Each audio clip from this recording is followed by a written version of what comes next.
Hello, my name is Joe Weinstein. We at Unitarian Universalist Church Tarpon Springs offer a warm welcome to all who are joining us today. Whether this is your first time or your 101st time, we are glad you are here.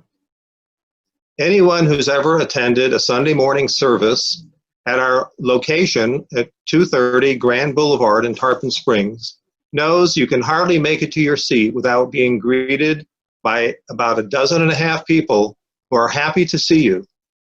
We feel the same way now. Our doors may be closed, but our arms are wide open. During these times of social distancing, and with all that's happening in the world around us, being part of a warm and caring community can make all the difference. We'd love to get to know you better. Check out our website, Unitarian Universalist Tarpon Springs.org, that's uutarpon.org, to find some of the unique virtual groups that you will surely find interesting. And we would love to meet you there. Our chalice lighting, the words are from Maureen Killoran. Let us look first to the response of love. In these hard times, let us look first to the response of love. In the midst of challenge, may our chalice flame bear witness to the inherent worth and dignity of every human being. In the midst of uncertainty, may our chalice be a beacon of encouragement, that our values may guide our choices. Let us look first to the response of love.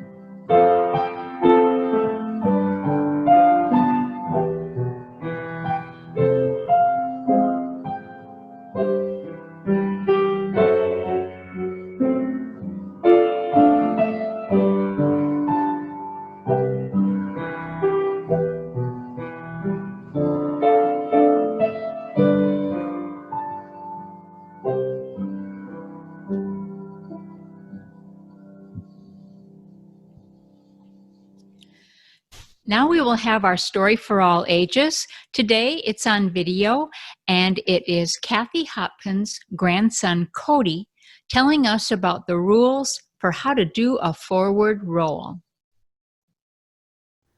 So today we're going to learn how to do flips. So first, you have to tuck your head and have your arms on the ground.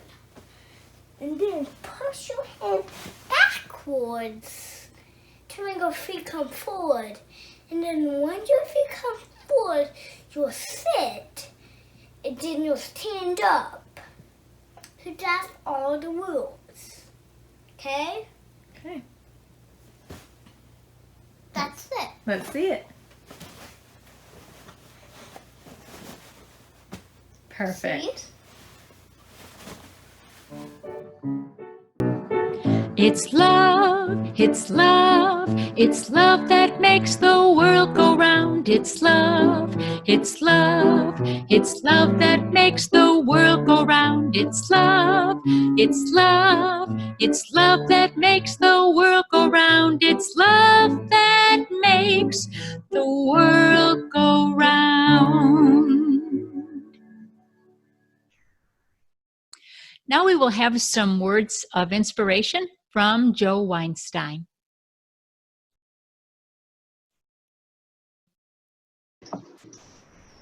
Our words of inspiration are by Reverend Elea Kemmler, shared in her when she wrote the article in Braver and Wiser.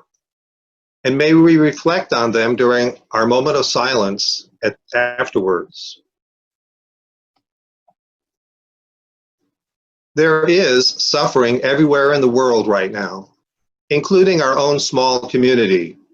where we are grieving the death of elderly parents and bringing soup to those who are sick, as are people everywhere. But I dare to hope. I hope that this great silence, which has come alongside the suffering, holds the beginning of our healing. I hope that the slowness required of us right now might teach us to understand ourselves and help us to see the tender, sturdy threads which connect all living things. After our moment of silence, Bonnie will play Spirit of Life.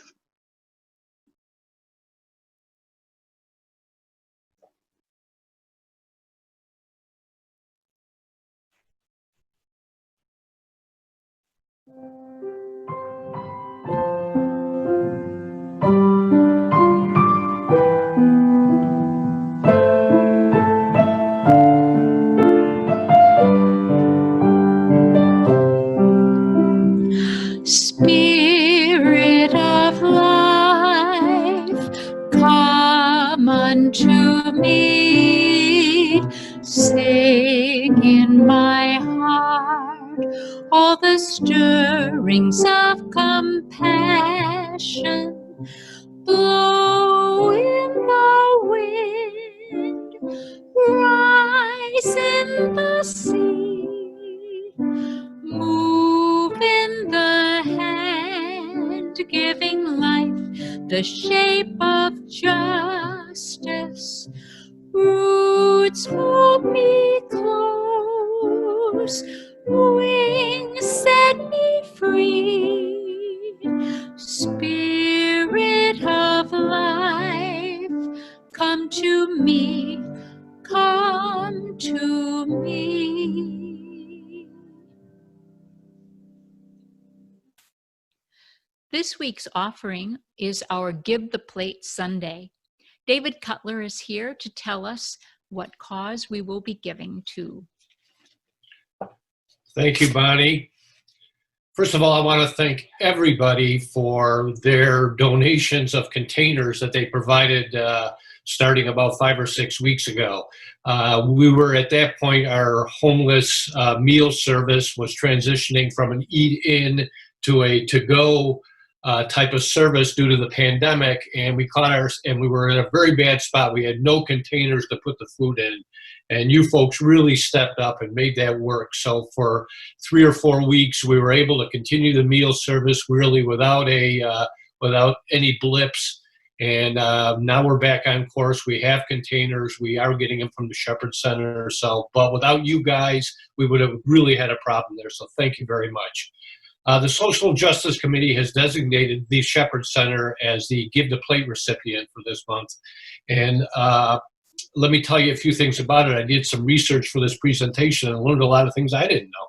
So number one, they're a lot more than just a food pantry. They are the primary association in this area that does a lot of different things. The food pantry is one of those. They also do food delivery.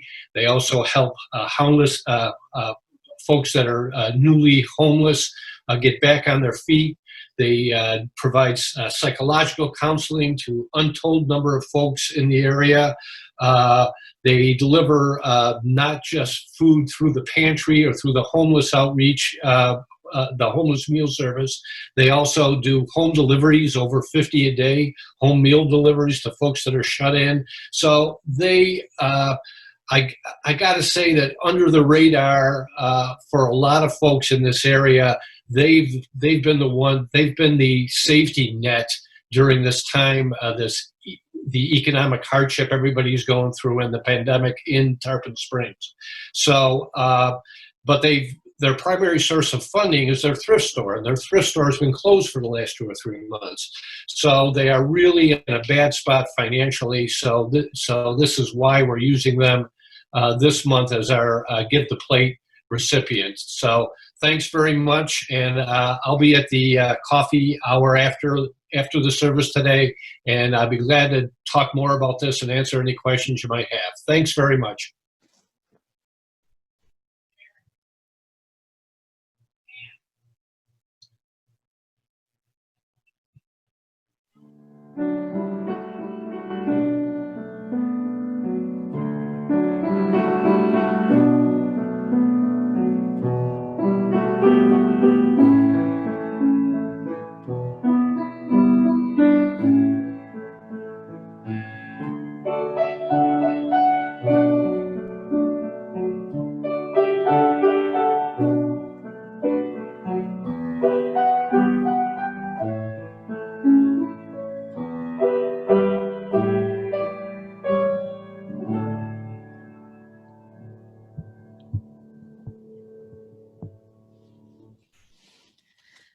My special music today is a song called Only Love.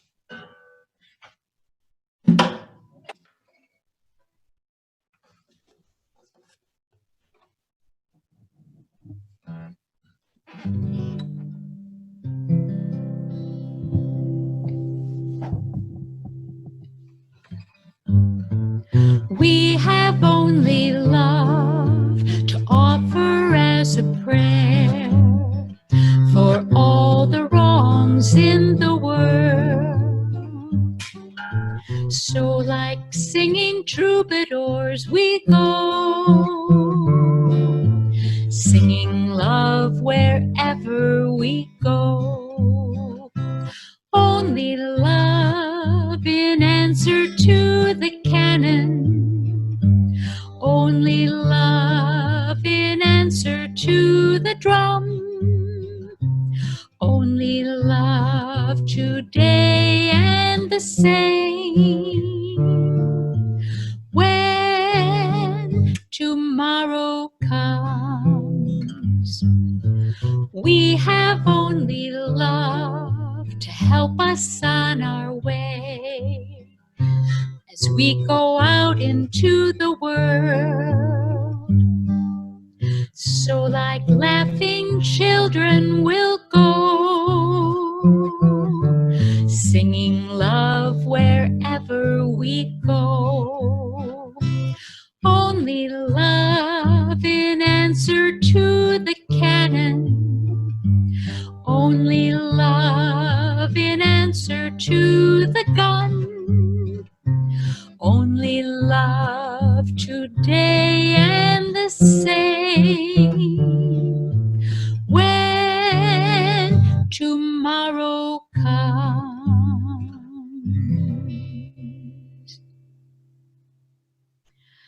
This week, our message of the day is on video by Connie Goodbread and Reverend Carlton.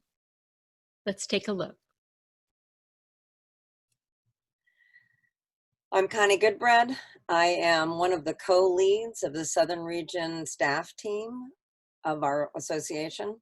I live in Palm Harbor, Florida. And I'm Reverend Carlton E. Smith. I'm with you from Holly Springs, Mississippi, and I too am a member of the Congregational Life Team for the UUA Southern Region.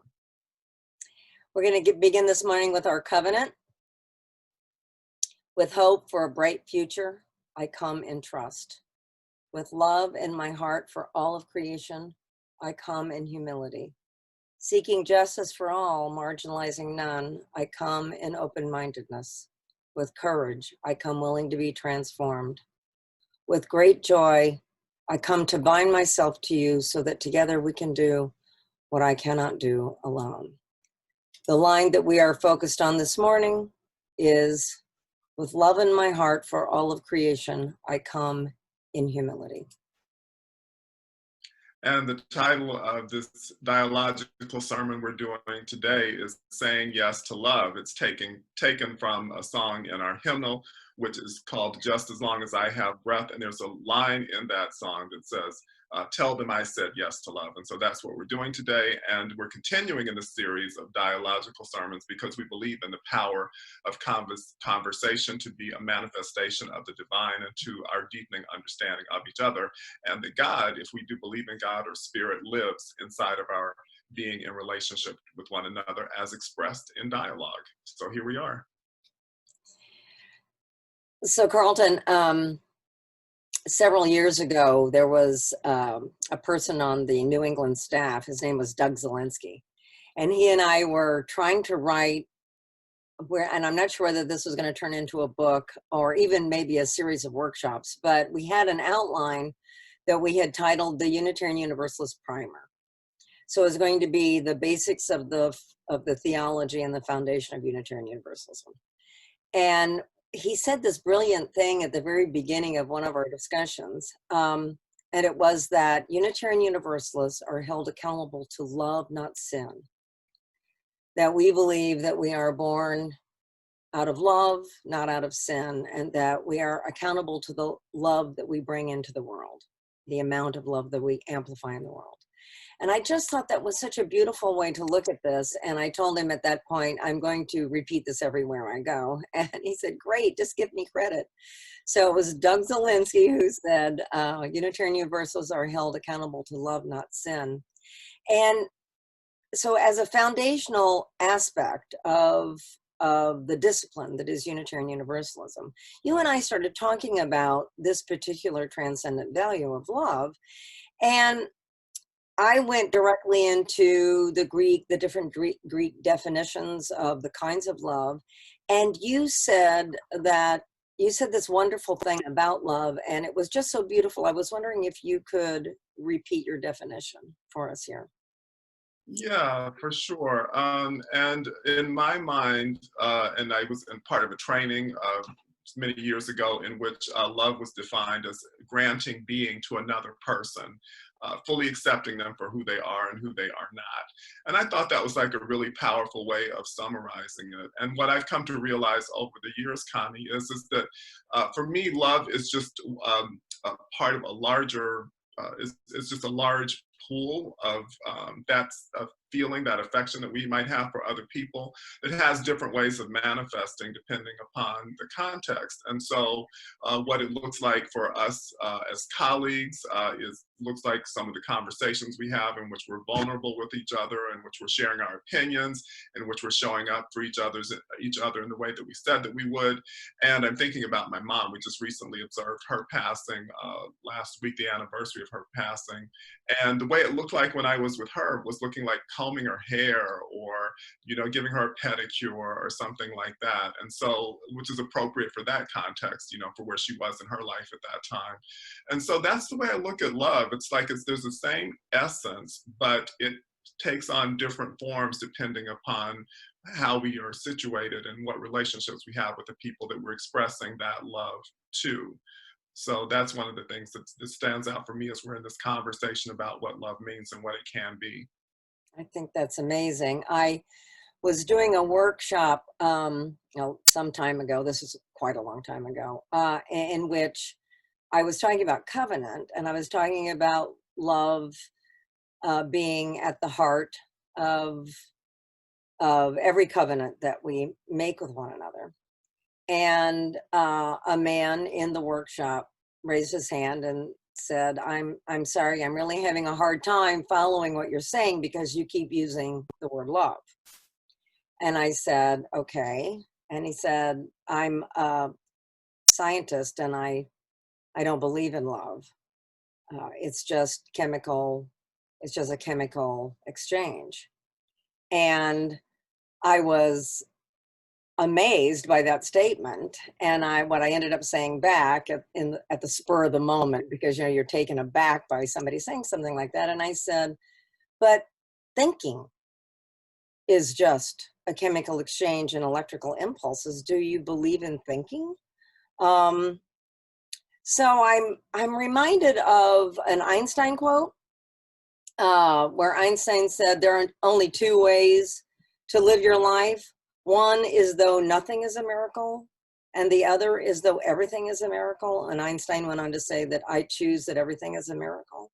So I did end up saying to this man, don't you think that I like magic as much as miracle? So I used the word magic. Don't you think it's pretty magical and amazing that we have formed evolutionary in an evolutionary way, in a transformative way, where our chemicals align so that we can have the euphoric feeling, the deep, sweet feeling, the amazing feeling that is body, mind, and spirit, that's all encompassing in us, that we have defined as love? Don't you think that's pretty amazing? And he did stop and think about it, but I think we struggle with our intellect sometimes, trying to come to an understanding of something that is as difficult and as deep and as all-encompassing as love. You used, in your definition of love, you used this amazing word that I wish you'd flesh out just a little bit more. and it is vulnerability. So you talked about the fact that we're vulnerable with one another. And we on the Southern Region staff talk all the time about vulnerable leadership and what that actually looks like. Would you talk a little bit more about vulnerability and how you see that playing out and how it is attached to love? Yeah. So when I think of being vulnerable and what its relationship is to love, is that being a loving person requires vulnerability. There's no way to be that accepting of another person without exposing oneself to the risks that come with that. And I believe it's just so important to be mindful of what comes with being vulnerable. So that's to say that while I don't think it's wise to be vulnerable with everyone under every circumstance, and to have that kind of flexibility to know, okay, so this is someone that I can be vulnerable with, and this is someone I would choose not to. There are some people that we can love up close because they have good boundaries and we have good boundaries, and there are some people we have to love from a distance because, you know, boundaries might be an issue for them or for us ourselves. So these are all things we have to pay attention to. And sometimes love can look like having good boundaries. and I think that's especially important for those of us who are involved in congregational life, and maybe those of us who are involved in leadership in a congregation in any event.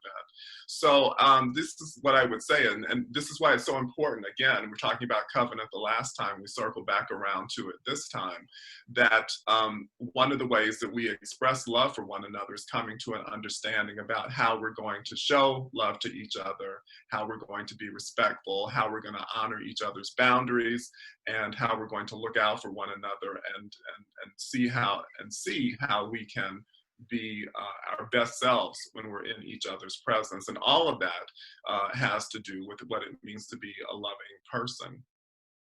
Right, yeah. And I think also that a lot of times we end up struggling with these concepts, these incredibly difficult things to define, like love, because we've misused the term over and over again. You know, I keep being reminded of the fact that there are commercials that say love builds a Subaru. I'm not sure that's true, but I do think that we end up misusing it, or you know, somebody can say they love you and they can hurt you really badly. And is that really love? So I think that we struggle a little bit with the fact that this is a transcendent value. And while it is in us, it is outside of us too. And we have to recognize that this is a thing that is larger than we are. And it is a thing that we could be talking about for a long, long time and probably never completely understand why this plays out the way it does and what it actually is and what it means to us. And where does it exist in the universe outside of us? I think that it's difficult for us to come to a really definite understanding of anything that's a transcendent value. And love is that big thing that is very, very hard to define. And I think we struggle with that. So it comes to clashes between how the word is used as a word and what the transcendent value of love actually is. So I think we struggle with, as Unitarian Universalists, with that. Yeah, I would agree. And what came to mind for me as you were speaking was my experience of being at the clergy counter protest at Charlottesville, where we were countering the Unite the Right rally in August of 2017. And we were there surrounded by, people who had come to express their dismay of the dismantling of white supremacist culture that's happening, and their resistance to it, and wanting to lift up these objects and these idols from the past of our country, these representations of Confederacy and affirmation of slavery. And there came an opportunity while we were there together where each one of us who was a counter protester had a chance to speak our prayer into that space. And what I chose to say was, "Is perfect love cast out all fear," which is taken from the Bible. And it has a lot of meaning for me. And I do believe that when we have that love that is so encompassing and so broad, that it comes to include even those that we're who have opposing views to ours, and who might be doing things that we don't necessarily approve of or we don't think is helpful. And so that, I think, is the power of that transcendent love that you speak of. So my prayer is that as we go forward in the midst of this current pandemic crisis that we find ourselves in, that we might have more of that experience of that transcendent love that allows us to see our own needs, but also allows us to make space for the needs of others and see them as fully human, even as we see ourselves. That's lovely, Carlton. Thank you. May it be so. Thank you, Connie.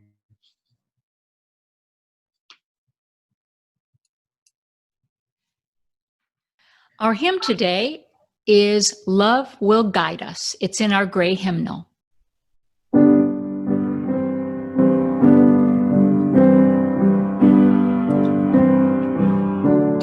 Love will guide us, peace has tried us, hope inside us will lead the way.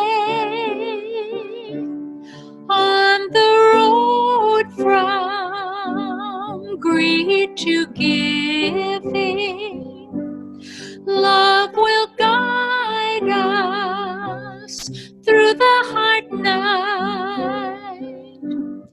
If you cannot sing like angels, if you cannot speak before thousands, you can give from deep within you. You can change the world with your love. Love will guide us. Peace has tried us. Hope inside us will lead the way.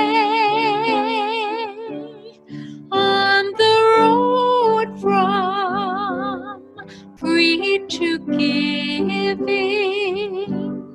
love will guide us through the hard night.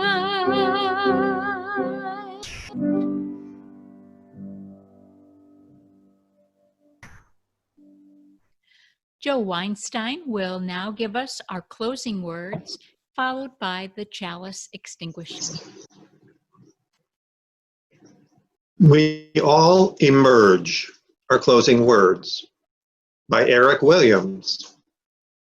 We all emerge from, dwell within, are transformed by, and called back to love.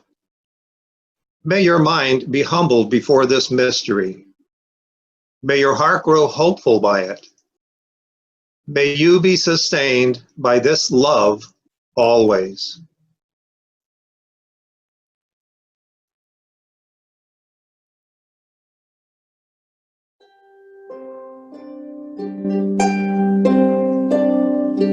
Go now in peace, go now in peace. May the light of love surround us everywhere, everywhere you may go.